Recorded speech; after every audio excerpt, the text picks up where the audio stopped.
माध्यमिक आदिवासी आश्रमशाळा काळाकामठा येथे भौतिक सोयी सुविधांचा अभाव, प्रशासनाने लक्ष देण्याची गरज। वाशिम जिल्ह्यातील येणारा ग्राम काळाकामठा येथील सौ सुशीलाबाई देशमुख प्राथमिक व माध्यमिक आदिवासी आश्रमशाळा येथे काही सामाजिक कार्यकर्त्यांनी भेट दिली असता शाळेतील शैक्षणिक गुणवत्ता आणि भौतिक सोयी सुविधांबाबत गंभीर त्रुटी असल्याचे निदर्शनास आले। या संदर्भात विद्यार्थ्यांनी केलेल्या तक्रारीचा व्हिडिओ समाज माध्यमांवर व्हायरल झाला असून त्यात अनेक समस्या स्पष्ट झाल्या आहेत। विद्यार्थ्यांनी व्यक्त केलेल्या काही महत्त्वाच्या तक्रारी पुढील प्रमाणे आहेत। शाळेची एकूण पटसंख्या 253, त्यामध्ये मुले 146 आणि मुली 107 आहेत। मात्र 20/2/2025 रोजी फक्त 87 विद्यार्थी उपस्थित होते। यामध्ये मुले 52 व मुली 35 उपस्थित होत्या। मागील 5 ते 7 दिवसापासून शाळेत पाणी उपलब्ध नसल्यामुळे विद्यार्थ्यांना अंघोळ व कपडे धुण्यासाठी अडचणी येत आहेत। विद्यार्थ्यांना शाळेच्या आवारात सक्तीने साफसफाई करायला लावली जाते, तसेच वरिष्ठ अधिकाऱ्यांकडे तक्रार केल्यास परिणाम भोगावा लागेल अशी धमकी दिली जाते। विद्यार्थ्यांना मिळणारे अन्न अपुरे आणि कच्चे असते, त्यामुळे त्यांच्या आरोग्यावर त्याचा विपरीत परिणाम होतो आहे। एका विद्यार्थ्याने कोणाचे नाव न घेता विद्यार्थ्यांना जबरदस्तीने पाय चेपण्यास लावले जाते असे व्हिडिओत स्पष्ट केले आहेत। ही बाब अत्यंत गंभीर आणि निंदनीय आहे। या सर्व त्रुटी तातडीने दखल घेऊन शिक्षण विभागाने कठोर कारवाई करावी व विद्यार्थ्यांच्या समस्या त्वरित सोडवाव्यात अशी मागणी परिसरातील नागरिकांकडून जोर धरू लागली आहे।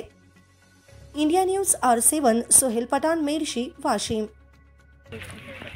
सौ सुशीला देशमुख प्राथमिक व माध्यमिक आदिवासी आश्रमशाळा काळाकामठा येथे वसतिगृहात राहणाऱ्या मुलांना अनेक समस्या आहे। आज आपण त्यांच्याकडून जाणून घेणार आहोत। वसतिगृहात पाण्याची समस्या कशी काय तुमची? पाणी खराब आहे। अच्छा, आणि 5 दिवस झाले पाणी आम्हाला परत देतात। अच्छा, आणि त्या पाण्यामुळे तुमच्या आरोग्यावर काही परिणाम वगैरे?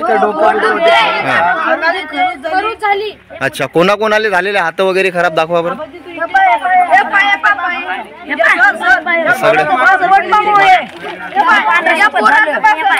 ठीक आहे। बरं, मुला तुम्हाला जेवणाचं काही समस्या आहे का इथं? काय म्हटलं? तेल नाही राहत पोळ्याला, भाजीत तेल नाही राहत। अच्छा, आणि काही इतर कामं वगैरे करून घेतात का? अच्छा, बरं, ठीक आहे। पूर्ण मुलं किती आहे रे शाळेत तुमच्या वसतिगृहात?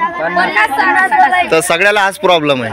आणि ते भांडे वगैरेचं काहीतरी कोण म्हणत होतं म्हणे ते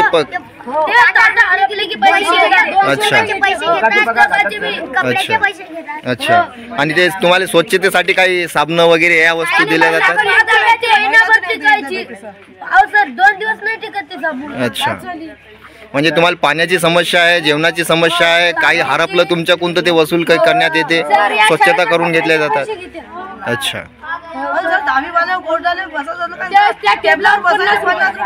अच्छा, ठीक आहे, बसा तुम्ही आता।